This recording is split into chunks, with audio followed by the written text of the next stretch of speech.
Spontanlah dia menyanyi. Saudara tahu nyanyinya? Terkenal sampai sekarang. Terkenal sampai sekarang. Tolong Pak Pendeta pegang gitar. Itu Yesus keputusanku, mengikut Yesus keputusanku, mengikut Yesus keputusanku, ku tak ingkar, ku tak ingkar. Ulangi sekali lagi.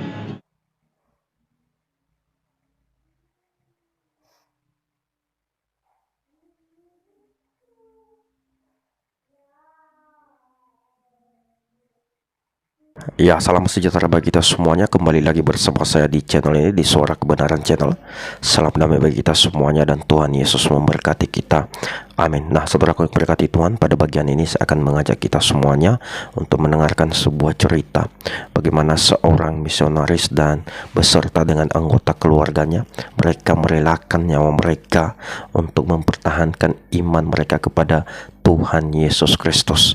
Ketika mereka datang satu tempat di mana tempat itu tidak ada satu orang pun yang mengenal Kristus, dan di situ mereka terbunuh karena mereka mempertahankan iman mereka kepada Tuhan Yesus Kristus. Nah, oleh sebab itu seperti apa ceritanya? Marilah kita saksikan video yang berikut ini.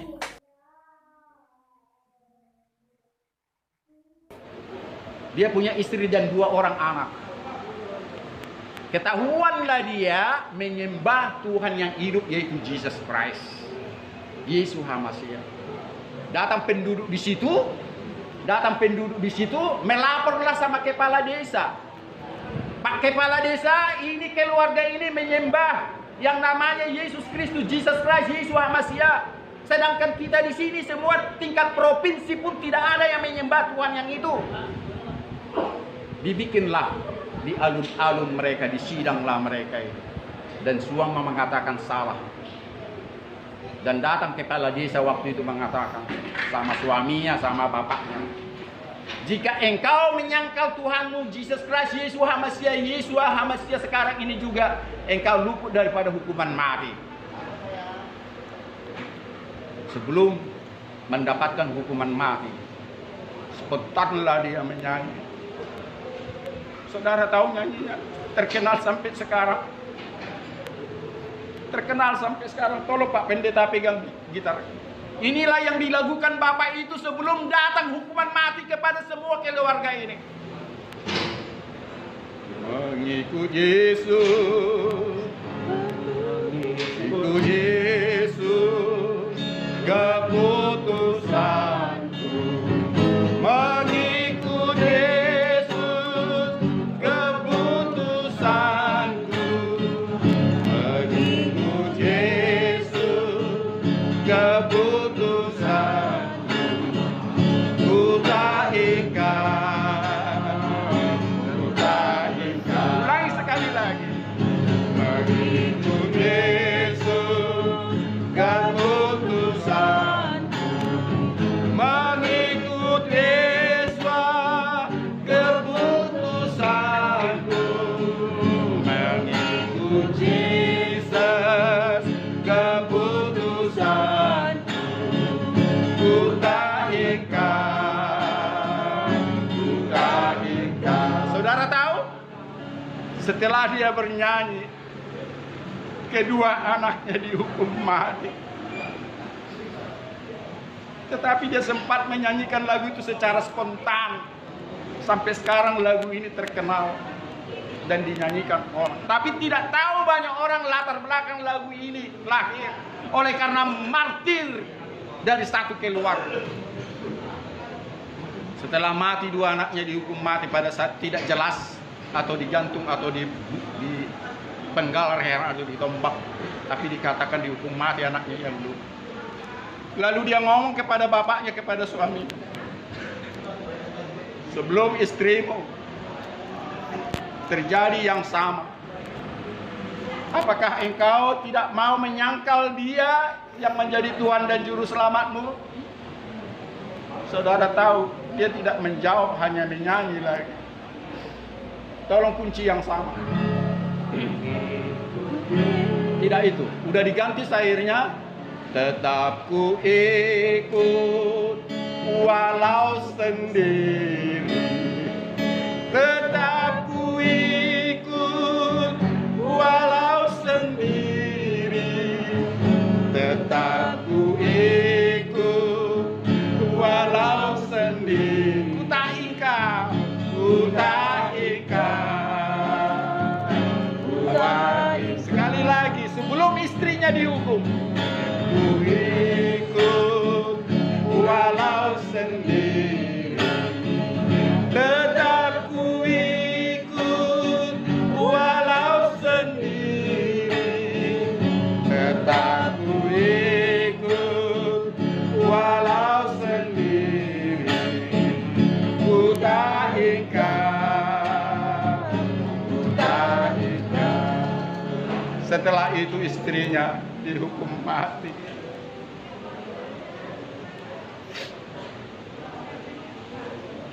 Masihkah engkau tidak mau menyangkal Tuhanmu? Sebelum aku menghukum engkau mati saat ini, seperti anakmu dan istrimu.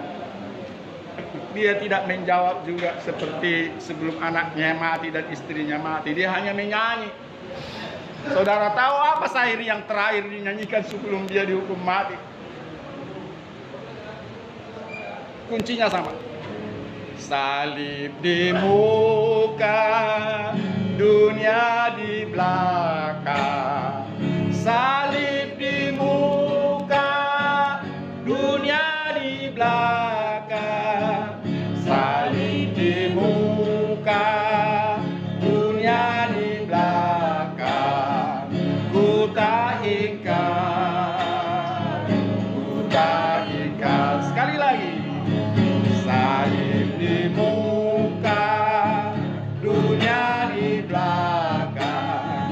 Salib di muka, dunia di belakang. Salib di muka, dunia di belakang. Ku tak ingkar, ku tak ingkar. Setelah dia menjawab dengan bernyanyi, habis dia. Saudara tahu, benih yang sudah busuk itu akhirnya bertumbuh. Martir bapak, mamanya dan anaknya, satu keluarga yang sama, melahirkan benih. Akhirnya kepala desa itu bertobat dan menerima dia sebagai Tuhan dan Juru Selamatnya. Dan desa itu sampai tingkat provinsi menyembah dia yang hidup. Amin. Tepuk tangan buat dia. Masalah martir dari dulu sudah terjadi, bukan hanya di dunia Kristen. Saya juga salut di dunia Muslim, banyak yang mati. Masalah benar atau tidak Tuhan yang tahu. Saya salut. Jujur sekali lagi saya katakan saya salut. Mereka mau martir bunuh diri.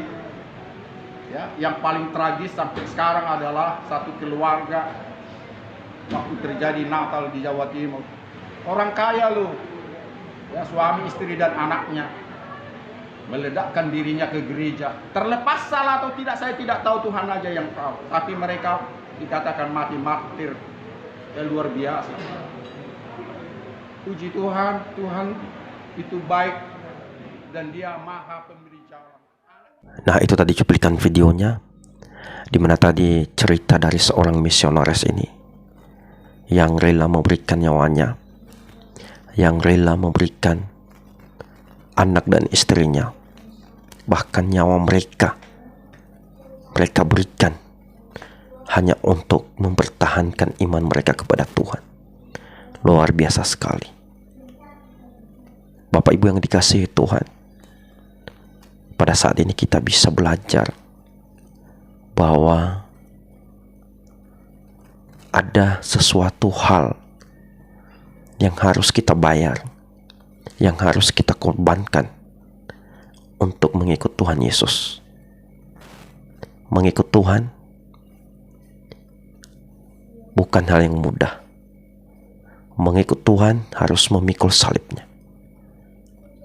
Kita tahu bahwa secara Alkitab, bagaimana para rasul dan murid-murid Tuhan Yesus ketika mereka menjalankan misi pengabaran Injil kepada semua bangsa.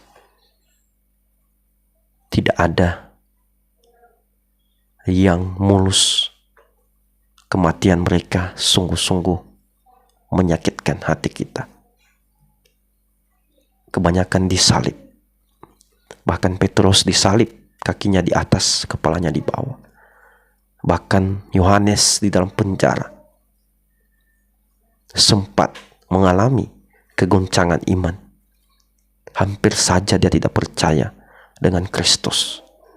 Tetapi saudara memberkati Tuhan, saya mau katakan, apapun yang terjadi kepada kita, apapun yang terjadi dalam hidup kita, ancaman apapun itu, serangan apapun itu, saya mau katakan jangan pernah tinggalkan Yesus.